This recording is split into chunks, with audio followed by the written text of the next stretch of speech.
the found footage horror anthology flick that launched the franchise. Though while rewatching this, I did realize that there's almost nobody worth rooting for during the entire runtime of this movie, because the characters are either monumentally stupid, they're dicks, they're bitches, they're monsters, or in the case of the first tape, a dick-ripping monster bitch. What a combination. Ouch. I'm John Renton with the retro review of VHS from 2012, and the fact that something that came out in my early 30s qualifies for retro review status makes me feel so goddamn old. I was 31 when this movie came out. I'm 40 now. Where does the time go? Like sands through the hourglass, these are the days of our thighs. That would be a better soap opera than Days of Our Lives. Days of Our Thighs, where the women are just, getting in on all that scissoring action and everything, and boy, this intro's going off the rails on a crazy train. Let me know your thoughts on this movie in the comments, please. I did recently review VHS 94 that is available on Shudder. No, I'm not sponsored, but I would encourage you guys to get Shudder. I decided to watch this on Amazon, and I wanted to see if it still held up, because I remember being pretty chilled by a few things on this, and I also remember not enjoying some of it, and a bit of it changed, and some of the parts that I didn't like really just turned out to be a whole lot worse. Like, there are some uneven parts to really any anthology horror movie. And since this was at the tail end of the found footage boom, because at this point they had about 4 of the 50 paranormal activity movies, I was a little bit afraid and a little bit uneasy as to, what they were going to do. But the nice thing about anthology horror is you can have some directors get their ideas out there, and maybe they can go on to do some great things. I mean, let's take a look at VHS 2, Electric Boogaloo, the guy that did Safe Haven. I'll be reviewing that here in a little bit. He ended up doing a short, I think it was the longest tape in VHS 94. It was fucking tremendous. That guy's magnificent. He directed May the Devil Take You and May the Devil Take You 2, Electric Boogaloo. The whole point is there are, some ways to get your creative juices flowing and splattered all over these VHS tapes. But anyway, it's found footage style, but different ways. Like, you get some people that, some have, camera glasses, like Google Glass. VHS. I kept saying it like Nikki Ash. Any wrestling fans will fucking automatically know what I'm talking about. And since I kept saying it as VHS, I can't unhear it now. So, in fact, it was really hard for me not to say it like that in the intro. There's a wraparound story for anybody unfamiliar with the VHS concept. There's a wraparound story, and then people watch tapes and they see the shorts, and that's how they do it. Okay, is it a bit lazy? I mean, I guess, but it's not the worst thing in the world. There's a group of wannabe criminals who are hired by someone to break into a house and acquire a rare VHS tape. Oh, and they assault women and break shit in their spare time. So just to know that none of these guys are worth fucking rooting for. I mean, goddamn, I'm just gonna say right now, and I know it's horror and it's in a movie. That's just fucking ridiculous. Like, assault women like that. Like, no wonder these guys got everything that was coming to them. Maybe you don't fucking do that. You don't get karma coming to bite you in the fucking ass. So anyway, they discover that the guy is dead in a chair. This guy looks like he's been dead for about 10 fucking years, though, because can't imagine that guy was very lively even when he was alive. But he's there, and they go on to search for the tapes. What the hell's going to end up happening? They are on Ryback Road, which means you need to feed me more. Anybody that gets that, I love you guys. So that was a wraparound story, and then there's 5 tapes. Fortunately, by the second one, they got down to 4 tapes with the wraparound story, and then we had VHS Viral. I don't personally fucking count in the franchise. I kind of have to for posterity, actually, prostate would actually be pretty, much an accurate term, considering it feels like a goddamn prostate exam with the most painful tools imaginable, and actually that would be less painful than watching VHS Viral. So these guys are all searching. There's upstairs stuff, there's the basement, and don't look in the basement. If you've ever seen that movie, boy, that was exploitation like crazy. But one guy is left in charge to basically watch the tapes, and also there's a dead guy. So the first tape is Amateur Night. That's directed by David Bruckner. And I want to give you, a visual demonstration of how I reacted during quite a bit of Amateur Night. No tape, no. No. Okay. Now I will give you a visual demonstration of how I reacted during, rewatching Amateur Night. No. It's still bad. Hannah Fearman's hot. Oh my god, it's so bad. And not bad in like, oh god, I hate this. Bad in this is when dates could go horribly wrong. It's actually kind of, it sort of reminded me of when I had a couple stalkers. That was years ago, but still. But it's proof that you really want to watch the people that you take home. You want to watch the dates you take home. And this also kind of had a pseudo prequel a few years later where somebody took the concept of this and turned it into a movie called Siren, and it came out in 2016. Also had Hannah Fierman in it. She has a really cool gothic look to her and has been in a few movies that I've enjoyed. She has just that kind of creepy look to her, and I mean that with all the respect in the world. She has that look of, just being perfect for horror movies. And basically, the guys, pick up women at a bar, and you see this through the magical, Google glasses. And they are... The one guy that has the glasses kind of is trying to, he's drunk, but he's trying to be like the good guy, the hero of the whole damn thing. Well, never have the words, "I like you," chilled me to the fucking bone. This movie actually, or this little tape is part of the reason why I'm not going to go on dates. Also, I don't drink. But again, never have the words, "I like you," chilled me so much. And if you've seen this, you fucking know.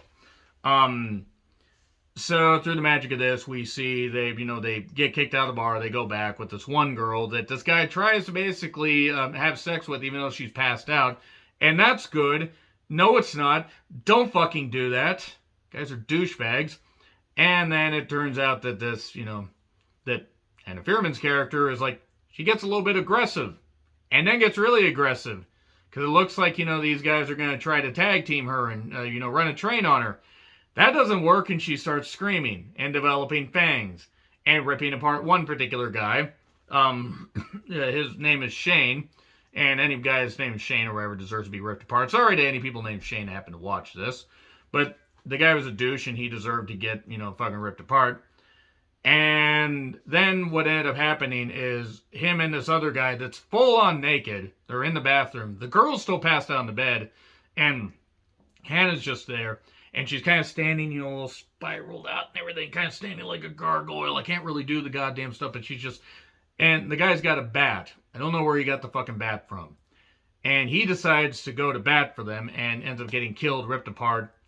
And he ends up getting his dick ripped off and gets thrown right at the guy that has the glasses on.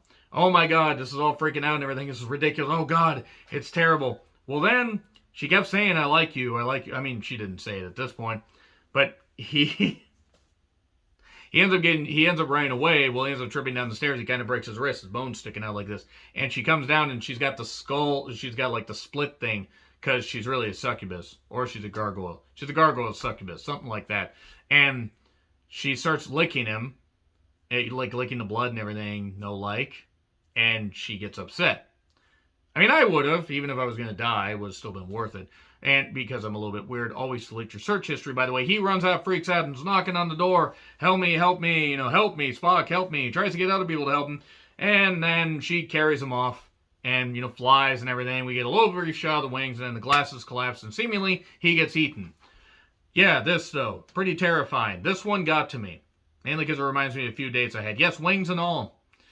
When they say it's new with wings, they fucking mean it.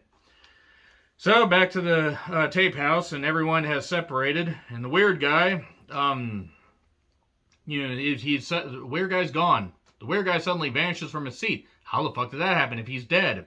Second name is Second Honeymoon. So, fun fact, the guy that played Sam in this, the husband, actually also directed the fourth tape. And because Sam made the pants too long, he ends up getting killed by his wife. This one really isn't all that good. There's a wife and husband, newlyweds, traveling through New Mexico or somewhere. There's somebody stalking them, and he ends up getting killed. And I guess it was a way for her to get revenge on him and sleep and get with this woman. You don't need everything to be tied up and wrapped up in a nice, neat little bow, but you're like, okay, that's weird. It didn't really make a whole lot. It didn't make a whole lot of sense.